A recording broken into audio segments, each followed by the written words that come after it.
नमस्कार दोस्तों। तो अब आप ये सोच रहे होंगे कि क्या कैपकट ऐप से प्रोफेशनल लेवल की एडिटिंग की जा सकती है? इसका सीधा सा जवाब है हाँ। तो आज मैं आपके साथ प्रो लेवल एडिटिंग का सीक्रेट शेयर करने वाला हूँ, जो आपको नूब से प्रो बना देगा। बाकी आप जितना कैपकट के बारे में सोचते हो, उससे कई गुना ये पावरफुल एडिटिंग टूल है। मैं भी अपनी वीडियो इसी में एडिट करता हूँ। इस वीडियो में हम मेरी तरह टेक्स्ट एनिमेशन, की frame animation, masking, 3D edit और बाकी आगे वीडियो में पता चल जाएगा। बाकी कई क्रिएटर्स इस ऐप को काफी क्रिटिसाइज भी करते हैं, क्योंकि इसमें 3D कैमरा जैसे इफेक्ट्स नहीं है। साथ ही इसमें VPN और नेटवर्क एरर की प्रॉब्लम भी रहती है, जो हर नई वर्जन आने पर आपको फेस करनी पड़ती है। तो इस वीडियो में इन प्रॉब्लम्स को भी सॉल्व करेंगे। अब कैपकट ओपन कर लो, लेकिन उससे पहले मेरा टेलीग्राम चैनल ज्वाइन करना न भूलना। फिर कैपकट में मी वाले ऑप्शन पर जाओ और ऊपर सेटिंग्स पर जाकर नीचे स्क्रॉल करके बिजनेस क्रिएटर मोड को ऑन कर लो। इसके बाद कैपकट में ईमेल से लॉग इन कर लो और तुम्हारी प्रॉब्लम सॉल्व हो जाएगी।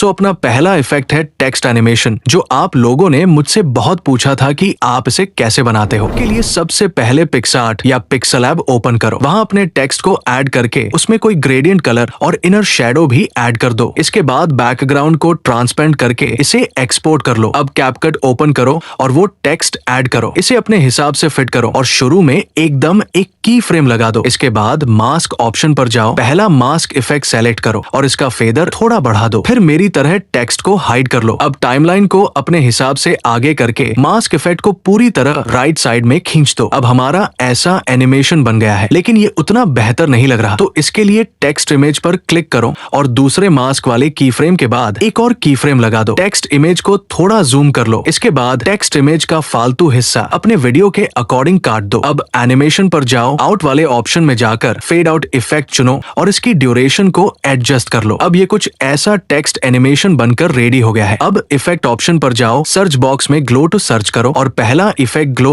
टू सेलेक्ट करो। इसके एडजस्टमेंट में जाकर साइज को 100 कर दो और ग्लो को अपने हिसाब से एडजस्ट कर लो। अब ये रहा फाइनल रिजल्ट। अब तीसरा इफेक्ट है आईजेक स्टाइल कैरेक्टर एनिमेशन। तो कैरेक्टर एनिमेशन बनाने के लिए दोनों कैरेक्टर्स कैपकट में ऐड कर लो। फिर इन कैरेक्टर्स का साइज और टाइमलाइन अपने हिसाब से एडजस्ट कर लो। इसके बाद पहले कैरेक्टर के एकदम शुरू में एक की फ्रेम लगा दो और उसके बाद थोड़ा आगे जाकर एक और की फ्रेम लगा दो। अब पहले की फ्रेम पर कैरेक्टर को थोड़ा रोटेट करके नीचे की तरफ हाइड कर दो। फिर इन की फ्रेम्स पर अपने हिसाब से कोई ग्राफ एनिमेशन ऐड करो, जैसे मैं क्यूबिक एज ग्राफ को ऐड कर देता हूँ। इसके बाद पहले कैरेक्टर को ट्रिम कर दो वहां से जहां तुम्हें दूसरा कैरेक्टर चेंज करना है। अब पहले कैरेक्टर की इमेज के आखिरी हिस्से में 2 की फ्रेम लगा दो और आखिरी की फ्रेम में कैरेक्टर को लेफ्ट साइड थोड़ा सा ला दो। इसके बाद दूसरा कैरेक्टर की इमेज को एडजस्ट करके पहले कैरेक्टर की इमेज के बराबर फिट कर दो। याद रहे, पहले कैरेक्टर के आखिरी की फ्रेम की पोजीशन पर ही दूसरा कैरेक्टर को पहले कैरेक्टर के बराबर फिट करना है। अब दूसरे कैरेक्टर में भी एकदम शुरू में एक की फ्रेम लगा दो और उसी के पास एक और की फ्रेम लगा दो। फिर दूसरे की फ्रेम पर जाकर सेकंड कैरेक्टर को थोड़ा लेफ्ट में ले जाओ। अब ग्राफ में जाकर cubic out graph animation add कर दो और पहले कैरेक्टर के आखिरी की फ्रेम के ग्राफ में जाकर क्यूब इन ग्राफ को ऐड कर दो। अब ये रहा रिजल्ट। मैंने इसमें glow effect, rebound swing effect और मोशन ब्लर भी ऐड कर दिया, ताकि ये और स्मूथ और बेहतर लगे।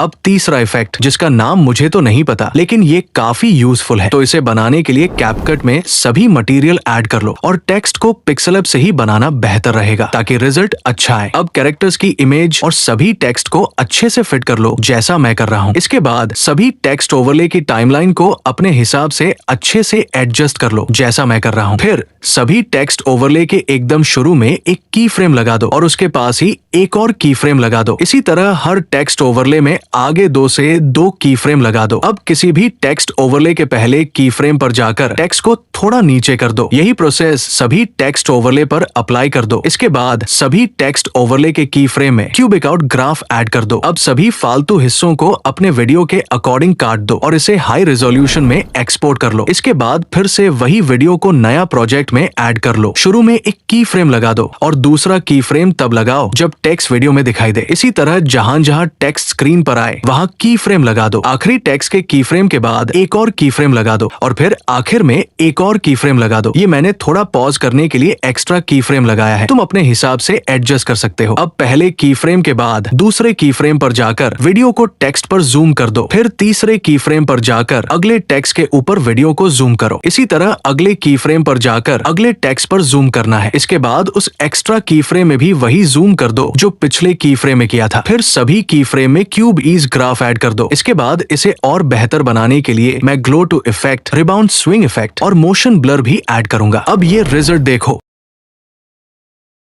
अब अगला इफेक्ट है 3D स्क्रीन रोटेशन। तो चलो इसे भी बनाते हैं। सबसे पहले कैपकट में अपनी स्क्रीन रिकॉर्डिंग को ओवरले में ऐड कर लो। अब इसका साइज और पोजीशन एडजस्ट कर लो। इसके बाद इफेक्ट ऑप्शन में जाकर सर्च करो प्लेयर 3D और इस इफेक्ट को वीडियो में ऐड कर लो। अब इसके ऑब्जेक्ट में जाकर ऑल वीडियो सेलेक्ट करो। फिर इफेक्ट के एकदम शुरू में एक की फ्रेम लगा दो और आखिर में भी एक की फ्रेम लगा दो। अब आखिरी की फ्रेम पर ग्लो को 0 कर दो, टेक्सचर को भी 0 कर दो और रोटेशन को फुल कर दो या अपने हिसाब से एडजस्ट कर लो। फिर पहले की फ्रेम पर जाकर ग्लो को 0 कर दो, टेक्सचर को भी 0 कर दो, बाकी रोटेशन को अपने हिसाब से एडजस्ट कर लो। मैं इसे डिफॉल्ट पर ही छोड़ दूंगा। अब इस इफेक्ट के ग्राफ में जाकर मेरी तरह एक ग्राफ बनाओ या अपने हिसाब से कर लो। बस अब इसे एक्सपोर्ट कर लो और ये रहा रिजल्ट। मैंने इसमें ग्लो इफेक्ट और रिबाउंड स्विंग इफेक्ट भी ऐड कर दिया है।